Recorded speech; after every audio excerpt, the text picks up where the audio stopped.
அந்த பிறந்த நட்சத்திரத்துக்கு வந்து சாதக தாரையோ சம்பத்து தாரையோ இல்லை க்ஷேம தாரையிலோ மைத்திர தாரையோ பரம மைத்திர தாரையோ இருக்கக்கூடிய நாட்களில் போய் அதை சார்ந்த கோயில்கள் வழிபாடு செய்யும்போது ரொம்ப சீக்கிரமாக பலன் தரும். 1வது நட்சத்திரம் 3வது நட்சத்திரம் 5வது நட்சத்திரம் சொல்லக்கூடிய வகையில் நாம் வதை தாரை விபத்து தாரை இப்படி சொல்லக்கூடிய தாராபலன் வகையில் நம்ம போய் வழிபாடு செய்யும்போது நாம் நினச்ச பலன்கள் நிச்சயமாக கிடைக்கிறது இல்லைங்க. முதல்ல ஒரு கோயிலுக்கு போகிறோம்னா அந்த கோயிலில் இறைவன் இருக்காருன்னு முதல்ல நம்பணும்.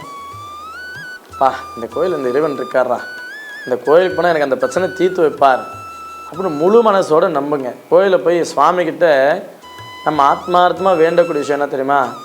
இறைவா, எங்களுடைய தலைமுறைகளில் தெரிஞ்சோ தெரியாமலோ நிறைய பாவத்தை நிச்சயமாக செஞ்சு வச்சுருப்போம். நானே நிறைய பேர் வந்து கஷ்டப்படுத்தியிருப்பேன்.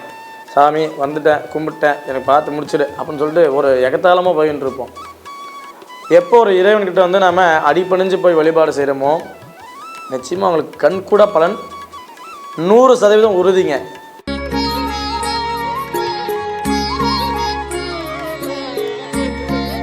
ஸ்ரீகுருபியோ நமக. ஆலய தீபம் யூடியூப் சேனல் வழியாக உங்களை சந்திப்பதில் பெருமகிழ்ச்சி அடைகிறேன். நான் உங்களது ஜோதிட வித்யாசாகர் வாராகி மைந்தன் சிவஸ்ரீ நீலகண்ட சாஸ்திரிகள். ஸ்ரீகுருபியோ நமக. ஏகதந்தாய வித்மகே வக்ரதுண்டாய தீமகி தன்னோ தந்தி பிரச்சோதயாத். குருவே சர்வலோகானாம் விசதே பவரோகிணாம் நிதயே சர்வ வித்யானாம் ஸ்ரீ தட்சிணாமூர்த்தயே நமஹ. என்னை பெற்றெடுத்து தாய் தந்தையருக்கும் என்னை வாழ்க்கையில் இந்தளவுக்கு உயர்த்திய எனது குருமார்களுக்கும் என்னோட குலதெய்வத்திற்கும் என்னுடன் உறுதுணையாக இருக்கக்கூடிய எம்பெருமான் முருகப்பெருமானுக்கும் அஷ்டவராகி தாயாருக்கும் நமஸ்காரம். அதாவது நம்ம நிறைய பேருக்கு இருக்கக்கூடிய ஒரு நீண்ட நாளாக இருக்கக்கூடிய ஒரு பெரிய கேள்விங்க என்னன்னு பார்க்குறீங்களா? சாமி, நாங்கள் கோயிலுக்கு போகிறோம், நிறைய கோயிலுக்கு போகிறோம், நிறைய பரிகாரம் பண்ணிக்கிட்டே தான் இருக்கோம், எவ்வளோ பண்ணாலுமே பலன் கிடைக்கலையா சாமி? என் பையனுக்காக என்னுடைய மகளுக்காக போனேன், இந்த கோயிலில் போய் இந்த பரிகாரம், அந்த கோயிலில் போய் அந்த பரிகாரம், நிறைய விஷயத்த பண்ணேன், ஆனால் வந்து இன்னுமே நான் நினச்ச விஷயம் நடக்கவே இல்லை சாமி. அதே மாதிரி கடனுக்காக வேணும், ஆனால் இந்த கோயிலுக்கு போனோம், கோயிலுக்குள்ளே நிறைய கோயில் புதுத்து நிறைய செலவுகள் பண்ணுறோம், பலன் மட்டும் கிடைக்கவே மாட்டேங்குது. இப்படி பல பேர்கள் வந்து கோயிலுக்கு சென்றும் பலன் இல்லை. ஏன் அப்படின்னு ஒரு டவுட் இருக்கும். ஆமாம் தானே? ஆமாம். இந்த விஷயத்தை வந்து நம்ம சின்ன சின்ன விஷயங்கள் சரியாக ஃபாலோ பண்ணவே போதுங்க, எந்த கோயிலுக்கு போனாலுமே அதுக்கு பலன் உண்டு. எல்லாருமே எல்லா நாளுமே கோயிலுக்கு போய் வழிபாடு செஞ்சுட்டா பலன் கிடைச்சிடும் அப்படின்னு நினச்சிக்கிட்டு இருக்காங்க. அப்படி கிடையாது. எல்லாருக்கும் எல்லா நாளும் எல்லா கோயில்களும் நிச்சயமாக பலன் தருவதில்லை. ஏன் அப்படின்னு பார்த்தீங்கன்னா, ஒவ்வொரு நபர்களுக்கும் அவர்கள் பிறந்த நட்சத்திரம் அப்படின்னு ஒன்று இருக்கும். அந்த பிறந்த நட்சத்திரத்துக்கு வந்து சாதக தாரையோ சம்பத்து தாரையோ இல்லை க்ஷேம தாரையிலோ மைத்திர தாரையோ பரம மைத்திர தாரையோ இருக்கக்கூடிய நாட்களில் போய் அதை சார்ந்த கோயில்கள் வழிபாடு செய்யும்போது ரொம்ப சீக்கிரமாக பலன் தரும். ஆனால் நம்ம தெரியாமல் என்ன பண்ணுவோம், நமக்கு ஜென்ம நட்சத்திரத்துலேருந்து 1வது நட்சத்திரம் 3வது நட்சத்திரம் 5வது நட்சத்திரம் சொல்லக்கூடிய வகையில் நாம் வதை தாரை விபத்து தாரை இப்படி சொல்லக்கூடிய தாராபலன் வகையில் நம்ம போய் வழிபாடு செய்யும்போது நாம் நினச்ச பலன்கள் நிச்சயமாக கிடைக்கிறது இல்லைங்க. அதுதான் இங்கே இருக்கிற பிரச்சனை.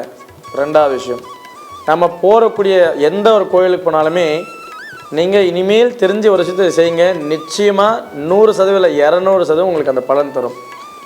எப்படின்னு பார்த்தீங்கன்னா, அவங்க நட்சத்திரம் ஒன்று இருக்கும். நம்ம பஞ்சாங்கம் வச்சுருந்தா பஞ்சாங்கத்தில் பார்க்கலாம். அப்படிலாம் நீங்கள் கூகுளில் சர்ச் பண்ணாவே நட்சத்திரங்களும் எழுத்துகளும் அப்படின்னு போட்டிங்கனாவே இந்தந்த எழுத்துக்கள் இந்த பேருக்கு உரியவர்கள் அப்படின்னு சொல்லி அதில் வந்துடும். அதில் தாராபலன் அப்படின்னு போட்டிங்கனாவே நமக்கு தாராபலன் சம்மந்தமான விஷயங்கள்லாம் வரும். அப்போது நம்மளோட நட்சத்திரம், இப்போது உதாரணத்துக்கு சொல்லணும்னு வச்சுக்கோங்களேன், ஒரு அனுஷ நட்சத்திரம் இருக்குது அப்படின்னு நினச்சிக்கோங்க. இப்போ அந்த அனுஷ நட்சத்திரக்காரர்கள் நான் எதை செஞ்சால் வந்து எனக்கு சீக்கிரமாக பலன் கிடைக்கும் அப்படின்னு எடுத்துக்கிட்டிங்கன்னா, அவர்களுடைய நட்சத்திரம் 2வது நட்சத்திரம் சொல்லக்கூடிய கேட்டை நட்சத்திரனால செய்யக்கூடியது ரொம்ப சீக்கிரமாக வந்து பலன் தரக்கூடிய விஷயமா இருக்கும். அடுத்து 6வது நட்சத்திரம் சொல்லக்கூடிய சாதகத்தாரை திருவோண நட்சத்திரம். இப்போது இந்த மாதிரி நம்ம நட்சத்திரம் வந்து 2வது நட்சத்திரம், 4வது நட்சத்திரம், 6வது நட்சத்திரம், 8வது நட்சத்திரம், இந்த நாள்களில் நீங்கள் கோயிலுக்கு போயிட்டு அந்த கோயிலில் போய் ஆத்மார்த்தமாக உட்காந்து வழிபாடு செய்யுங்க. நிச்சயமாக பலன் தரும். நீங்கள் ஆடம்பரமாக செலவு செஞ்சுட்டா மட்டும் பலன் கிடைச்சிடுங்க. நான் ஒரு கோயிலுக்கு போகிறேங்க, சுவாமிக்கு அபிஷேகத்துக்கு 10,000 ரூபாய் செலவு பண்ணேன், சுவாமிக்கு ஒரு பூ மாலையை 5,000 ரூபாய்க்கு வாங்கி கொடுத்தேன், பட்டு வேஷ்டி 5,000 ரூபாய்க்கு வாங்கி கொடுத்தேன், பட்டு புடவை 10,000 ரூபாய்க்கு வாங்கி கொடுத்தேன் அப்படின்னு சொன்னால் கண்டிப்பாக பலன் கிடைக்காது. ஏன் அப்படின்னா எந்த ஒரு விஷயம் செஞ்சாலுமே முதல்ல மனப்பூர்வமாக செய்யணும். ஆதி காலத்தில் என்ன தெரியுமா சொல்லி வச்சுருக்காங்க, இறைவனை வழிபாடு செய்கிறதுல ரொம்ப எளிமையான விஷயத்தில் வழிபாடு செய்யலாம் அப்படின்னு சொல்லி வச்சுருக்காங்க. அதாவது நீங்கள் பெரிய ஒரு பொருட்செலவில் தான் அந்த இறைவனை வழிபாடு செஞ்சால் பலன் கிடைக்கும்னு கிடையாது. முதல்ல ஒரு கோயிலுக்கு போகிறோம்னா அந்த கோயிலில் இறைவன் இருக்காருன்னு முதல்ல நம்பணும். இந்த கோயில் இந்த இறைவன் இருக்காரா, இந்த கோயிலுக்கு போனால் எனக்கு அந்த பிரச்சனை தீர்த்து வைப்பார் அப்படின்னு முழு மனசோடு நம்புங்க. அந்த கோயிலில் போய் சுவாமிகிட்ட நம்ம ஆத்மார்த்தமாக வேண்டக்கூடிய விஷயம் என்ன தெரியுமா, இறைவா எங்களுடைய தலைமுறைகளில் தெரிஞ்சோ தெரியாமலோ நிறைய பாவத்தை நிச்சயமாக செஞ்சு வச்சுருப்போம், நானே நிறைய பேர் வந்து கஷ்டப்படுத்தியிருப்பேன், அதனால் மற்றவங்க எவ்வளோ மன வருத்தம் பட்டிருந்தாலோ அவங்க துன்பத்துக்கு ஆளாக இருந்தாலோ அதெல்லாம் வந்து விலகட்டும் சுவாமி, நான் ஆத்மார்த்தமாக இந்த இடத்துல நான் மன்னிப்பு கேட்டுக்கிறேன் சுவாமி, எங்கள் தலைமுறைகளை செஞ்ச எல்லா விதமான பாவத்துக்கும் நான் சரணாகதி அடைஞ்சு உங்ககிட்ட வேண்டுறேன்ப்பா, எங்களுடைய தலைமுறை பாவ கர்மங்களெல்லாம் போகட்டும் சுவாமி அப்படின்னு சொல்லி முதல்ல சரண்டர் ஆகிடணும். எந்த கோயிலுக்கு போனாலுமே நம்ம என்ன பண்ணுவோம் தெரியுமா, கோயிலுக்கு போய்ட்டா கோயிலுக்கு பண்ணி பூஜை கொடுத்துட்டு ஐயர்வாள் அர்ச்சனை பண்ணுங்கோ அப்படின்னு சொல்லிட்டு பேரை சொன்னே சுவாமி கும்பிட்டோமா, அதில் ஏதோ ஒரு தட்சணை வச்சுமா, சாமி வந்துட்டேன் கும்பிட்டேன் எனக்கு பார்த்து முடிச்சுடு அப்படின்னு சொல்லிட்டு ஒரு எகத்தாளமாக போயின்னு இருப்போம். எப்போ ஒரு இறைவன்கிட்ட வந்து நம்ம அடிப்பணிஞ்சு போய் வழிபாடு செய்கிறோமோ நிச்சயமாக அவங்களுக்கு கண்கூட பலன் 100% உறுதிங்க. ஆனால் அதை விட்டுட்டு நம்ம இவர் சொல்கிறாரு அவர் சொல்கிறாரு அந்த கோயிலுக்கு போகிறேன் இந்த கோயிலுக்கு போகிறேன்னு சொல்லிட்டு எந்த கோயிலுக்கு நீ வேணாலும் போனாலுமே அங்கே கோயிலில் போய் ஆத்மார்த்தமாக நீங்கள் வழிபாடு செய்யலைன்னா நிச்சயமாக அது பலன் கிடையாது. நிறைய பேர் செய்கிற தப்பு இதுதான். என்ன அப்படின்னா ஒரு கோயிலுக்கு போகிறோம்னா அந்த கோயிலில் சுவாமிக்கு நம்ம நிறைய வாங்கி கொடுக்கணும் கூட அவசியம் இல்லை. இந்த சுவாமி இப்போ சிவன் கோயிலுக்கு போகிறீங்கன்னு வச்சுக்கோங்களேன், வில்வ இலை தும்பைப்பூ எடுத்து போய் அந்த சுவாமிகிட்ட கொடுத்துட்டு அர்ச்சனை பண்ணிவிட்டு சுவாமிக்கு வந்து நம்ம பூஜை பொருட்கள் வழக்கமாக எடுத்து போய் வெத்தலை பாக்கு பழம் பூ எடுத்து போய் கொடுத்துட்டு அந்த தேங்காய் உடைச்சு அங்கே பூஜை பண்ணிவிட்டு அகல் தீபம் சுத்தமான எள்ளெண்ணெய் இல்லைன்னா சுத்தமான தேங்காய் எண்ணெய் வசதி வாய்ப்பு நம்மளால் முடிஞ்ச நெய் விட்டு ஏற்றலாம். ஆனால் நிறைய பேர் இந்த எண்ணெயிலுமே அப்படின்னா எல்லாமே கலப்படம் தான். நம்ம என்ன பண்ணுவோம், ஒரு இடத்துல போனோம்னா எள்ளெண்ணெய் வாங்கினா வந்து அதிகமாக செலவாகுது அப்படின்னு என்ன பண்ணுவோம், தீப எண்ணெய் கொடுங்க ஏதோ ஒரு எண்ணெயை கொடுங்க விளக்கு ஏற்றினா சரி அப்படின்னு சொல்லி என்ன பண்ணுவோம், இருக்கிறதுலே லோ பட்ஜெட் எதுவோ அதை போய் விளக்கு ஏற்றிட்டு வருவோம். ஆனால் நீங்கள் ஏற்றக்கூடிய விளக்கு அதில் வரக்கூடிய புகையினால் அதை சுவாசிக்கும் போது மற்றவங்களுக்கும் அதை இடைவெளி கொடுத்து அவங்களுக்கும் ஒரு வியாதி உருவாக்கிட்டு வந்துடும். முதல் விஷயம். ரெண்டாவது, சுத்தமான ஒரு எண்ணெயில் ஏற்றணும்னு வச்சுக்கலாம், அதை சுவாசிக்க நமக்கும் ஒரு பாசிட்டிவான விஷயம் நடக்கும். ரெண்டாவது, எப்பவுமே எள்ளெண்ணெய் சனி பகவானுக்கு இருந்தது நம்மளுடைய கர்மாக்கள்லாம் விலகும். தேங்காய் எண்ணெய் வசீகரத்தன்மையை தரக்கூடியதாக இருக்கும். நம்ம எந்த விஷயத்துக்காக போகிறோமோ சீக்கிரமாக நமக்கு சாதகமான விஷயத்தை தரும். சுத்தமான நெய் மகாலட்சுமியோட சொரூபம்னு சொல்கிறோம். நம்ம என்ன சொல்கிறோம், மகாலட்சுமினா பணம் பெண் இந்த மாதிரி எதை சொன்னாலுமே மகாலட்சுமின்னு சொல்கிறோம். அப்போது குரு பகவானுக்குரிய விஷயம் வந்து பார்த்தீங்கன்னா அந்த நெய். இதை செய்யும் பொழுது நமக்கு நினச்ச விஷயங்கள்லாம் நல்லபடியாக வெற்றியை தரக்கூடியதாக இருக்கும். அதே மாதிரி நம்ம வழிபாடு செய்யக்கூடிய விதமும் நல்ல பலன் தரும். நம்ம போவோம் கோயிலில் 108 விளக்கு ஏற்றுறோம் அப்படின்னு சொல்லி விளக்கு ஏற்றுவோம். அந்த 108 விளக்கு ஏற்றி நீங்கள் சுத்தமில்லாத ஒரு எண்ணெய் ஏற்றி தகன்னு எரிய விட்டு அந்த இடத்தெல்லாம் அசுத்தம் பண்ணிட்டு வந்தோம்னா நம்ம செய்கிறதுனால வந்து நம்மளும் பாதிப்படைகிறது இல்லாமல் அந்த இருக்கிற இடத்துல எல்லாருமே சேர்த்து பாதிப்படைய வச்சுட்டு வந்துடுறோம்.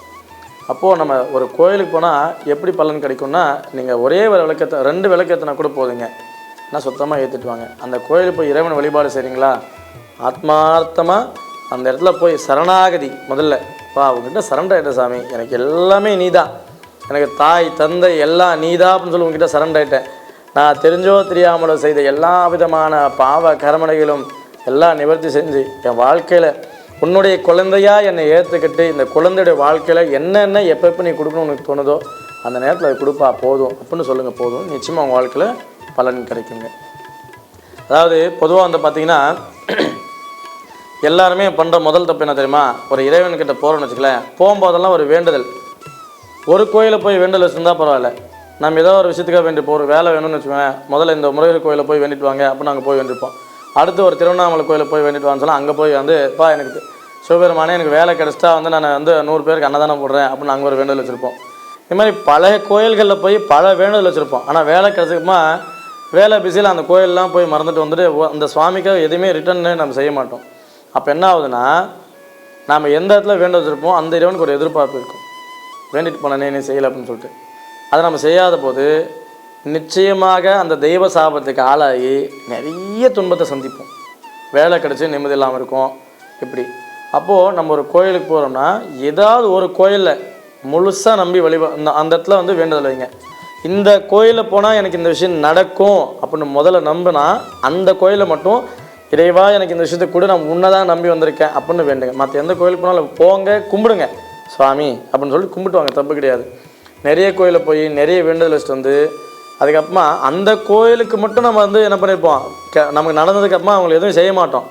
அந்த கோயிலை தவிர மற்ற எல்லா கோயிலும் போய் வேண்டுதல் வச்சுட்டே இருப்போம். அப்போ என்னாவும் கோயிலுக்கு போயும் வழிபாடு செஞ்சும் பலன் இல்லை அப்படின்ற நிலைமைக்கு நம்ம வந்து ஆளாயிடுறோம். இதுதான் வந்து முக்கியமான பிரச்சனைகள். எந்த கோயிலுக்கு போனாலுமே இறைவன்கிட்ட நாம் நன்றி உணர்வு சொன்னால் போதும், இறைவா உன்னுடைய அனுகிரகத்தில் நாங்கள் நல்லா இருக்கோம் சாமி. நிறைய பேர் வந்து உடல் ஊனமாக சாப்பிட்றதுக்கு சாப்பாடு இல்லாமல், அதாவது தங்கிறதுக்கு வீடு கூட இல்லாமல் நிறைய பேர் கஷ்டப்படுறவங்க இருக்காங்க. அப்படிப்பட்ட இடத்துல என்னை இந்த மாதிரி நல்லபடியாக பிறக்க வச்சுருக்கேன் சுவாமி, எனக்கு நல்ல சூழ்நிலைகள்லாம் உருவாக்கி வச்சுருக்கேன், எனக்குன்னு இருக்கிறதுக்கு வீடு, போகிற வரத்துக்கு வண்டி, உணவு, 3 வேளை சாப்பிட்றதுக்கு உணவு, 4 பேர் மத்தியில் நல்ல பேர் புகழ் இத்தனையுமே கொடுத்துருக்கப்பா, கோடான கோட நன்றி அப்படின்னு சொல்லி அந்த சுவாமிக்கிட்ட நீங்கள் நன்றி சொன்னாவே போதும், நிச்சயமாக நமக்கு பலன் கிடைக்கும். எப்படின்னு கேட்குறீங்களா? இப்போது நம்ம ஒரு நண்பரை சந்திக்கிறோம்னு வச்சுக்கோங்களேன், என்றைக்குமே நம்மக்கிட்ட பணம் கேட்காத ஒருத்தர் பணம் கேட்குறான்னு வச்சுக்கோங்களேன். என்றைக்குமே நம்மக்கிட்ட பணம் கேட்கல, ஆனால் வந்து கேட்குறான். இப்போது ரொம்ப என்னால் முடியாத சூழ்நிலை, நீங்கள் ஒரு 5000 ரூபாய் கொஞ்சம் ரெடி பண்ணி கொடுங்க அப்படின்னு கேட்டு என்ன பண்ணுவோம், சச்சோ இத்தனை நாள் பழகிருக்கான், நம்மக்கிட்ட 1 ரூபாய் கேட்டது கிடையாது, ஆனால் இன்னைக்கு கேட்டிருக்கானே என்ன சூழ்நிலை என்னவோ அப்படி என்ன பண்ணுவோம், நம்மளால் முடியலன்னா கூட அந்த பணத்தை ஏற்பாடு பண்ணி கொடுப்போம். அதே மனுஷன் திரும்ப திரும்ப வந்துட்டு ஒரு 10,000 கொடுங்க, ஒரு 20,000 கொடுங்க அப்படின்னு கேட்டது என்ன பண்ணுவான், அதுகிட்டே வரும்போது அவன் பார்த்தோன்னே தெறிக்க ஓடிடுவோம். அச்சோ இவனா திரும்ப நான் பணத்தை கேட்க போகிறானே அப்படின்னு சொல்லிட்டு பார்த்தோன்னே ஓடிடுவோம். அந்த மாதிரி ஒரு இறைவன்கிட்ட நம்ம கோயிலில் போகிறோம்னு வச்சுங்களேன், அந்த சுவாமிக்கிட்ட நம்ம நன்றி உணர்வு சொன்னால் போதும், நிச்சயமாக நமக்கு எல்லாமே கிடைக்கும். ஒரு பலன் கிடைச்சிக்குமா, திரும்ப திரும்ப எனக்கு இது கொடுங்க, எனக்கு அதை செஞ்சு கொடுங்க, எனக்கு இந்த வரம் கொடுங்க, அந்த வரம் கொடுங்க கேட்டுக்கிட்டே வந்து வச்சுங்களேன், நிச்சயமாக நமக்கு அந்த பலன் கிடைக்காது. கோயிலுக்கு போயும் வழிபாடு செஞ்சும் பலன் இல்லை அப்படின்னு சொல்கிறவங்க இந்த சின்ன சின்ன விஷயம் சுருக்கமாக சொல்லி முடிச்சிடுறேன். எந்த கோயிலுக்கு போனாலுமே நம்பிக்கையோட ஆத்மார்த்தமாக வேண்டி வழிபாடு செய்யுங்க. எப்பவுமே கோயிலுக்கு போய் வழிபாடு செய்யும்போது நம்மளால் முடிஞ்ச பிரசாதம் ஒன்று வீட்டில் செஞ்சுட்டு போகலாம், அப்படி முடியலன்ற பட்சம் ஏதாவது ஸ்வீட் ஏதாவது வாங்கிட்டு போய் கொடுத்தீங்கன்னா அந்த இடத்துல வச்சுட்டு, அப்பா இறைவா உன்னுடைய சுரூபமாக இந்த 4 பேருக்கு தரேன் அப்படின்னு சொல்லிட்டு அது 4 பேருக்கு வந்து நமக்கு கிடைச்ச பிரசாதம் 4 பேருக்கு வந்து அதை நம்ம கொண்டு போன பிரசாதம் 4 பேருக்கு பிரசாதமாக கொடுங்க. நன்றி உணர்வு எந்த கோயிலுக்கு போனாலுமே, சுவாமி என்னோட திருக்கருணையால் நான் நல்லா இருக்கேன்ப்பா, ஏதோ இந்த கஷ்டப்படுற உலகத்தில் என்னை நல்லபடியாக வச்சுருக்கேன், எனக்கு அதுவே சந்தோஷம் சாமி, எந்த நேரத்தில் எனக்கு என்ன கொடுக்கணுமோ அதை நீ கொடு, என்னுடைய கர்மாக்கள் குறையிற வரைக்கும் என்னை இந்தளவுக்கு நல்லபடியாக வச்சுக்கிட்டாவே போதும் சுவாமி அப்படின்னு ஒரு நம்பிக்கையோட வழிபாடு. 2வது, எந்த கோயிலுக்கு போனாலுமே அந்த கோயிலில் குறைஞ்சபட்சம் 2 மணி நேரம் அமைதியாக வந்து உட்காந்து தியானம் பண்ணிவிட்டு அந்த இடத்துல சுவாமி வழிபாடு செஞ்சுட்டு வந்தாவே போதும், நீங்கள் நினச்சி போகிற எல்லா விஷயமே கூடி சீக்கிரமாக பலன் தரும். அதுக்கடுத்து முக்கியமான விஷயம், நமக்கே தெரியும் எத்தனையோ பேர் கஷ்டப்படுத்திருப்போம், காயப்படுத்திருப்போம், ஆனால் நம்ம ஈகோ நம்மக்கிட்ட என்ன பண்ணோம், நம்ம நாடு அவங்ககிட்ட போய் சாரி கேட்குறது, அவங்ககிட்ட நான் ஏன் சாரி கேட்கணும் அப்படின்னு அந்த எகத்தாளமான இந்த நான் அப்படின்னக்கூடிய அகம்பாவத்தில் ஆடும்போது நிச்சயமாக எத்தனை கோயில் போய் என்னதான் வழிபாடு செஞ்சாலும் அவனுக்கு பலனே கிடைக்காது. 100% 500% உறுதியாக சொல்லுவேன். நான் அப்படின்னக்கூடிய அகம்பாவத்தை என்றைக்கு வந்து மனுஷன் வச்சுக்கிட்டு இருக்கானோ அந்த எத்தனை கோயில் போய் வழிபாடு செஞ்சாலும் கண்டிப்பாக அவனுக்கு பலன் கிடைக்காது. நீ மனுஷங்கிட்ட நேரடியாக வந்து சாரி கேட்குற தயக்கமாக இருந்தால் இறைவன்கிட்ட, அப்பா நான் வந்து அவன் மாதிரி கஷ்டப்படுத்திட்டேன் சாமி அப்படின்னா அந்த இடத்துல சாரி, அந்த இடத்துல மனசளவில் வந்து நீங்கள் மன்னிப்பு கேளுங்க. நிச்சயமாக உங்கள் வாழ்க்கை மிகப்பெரிய ஒரு மாற்றம் தரும். நன்றி, வணக்கம். இந்த ஆலய தீபம் யூடியூப் சேனல் வாயிலாக நம்ம நிறைய தகவல் வந்து உலகத்திற்கு வந்து கொடுத்துக்கிட்டு இருக்கோம். அதில் ஆன்மீகம், ஜோதிடம், எளிமையான பரிகாரங்கள், வாஸ்து, எண் கணிதம், இப்படி பல விஷயங்கள் வந்து நம்ம சேனல் மூலிமா கொடுத்துக்கிட்டு இருக்கோம். நண்பர்களே, இந்த விஷயத்தை வந்து நீங்கள் மேலும் மேலும் நிறைய தகவலாம் தெரிஞ்சுக்கணும் அப்படின்னு நினச்சிங்கன்னா நம்ம சேனலை வந்து சப்ஸ்கிரைப் பண்ணுங்கள், நண்பர்களுக்கும் மற்றவங்களுக்கெல்லாம் ஷேர் பண்ணுங்கள். இந்த சேனல் மூலிமா உங்கள் வாழ்க்கையில் நிச்சயம் ஒரு மிகப்பெரிய வெளிச்சத்தை நீங்கள் கண்டிப்பாக பார்ப்பீங்க. மீண்டும் ஒரு நல்ல பதிவில் சந்திப்போம். அத்துடன் உங்களுடன் விடைபெறுவது ஜோதிட வித்யாசாகர், வாராகி மைந்தன், நீலகண்ட சாஸ்திரிகள். வாழ்க வளமுடன், வாழ்க வையகம், வாழ்க பணத்துடன்.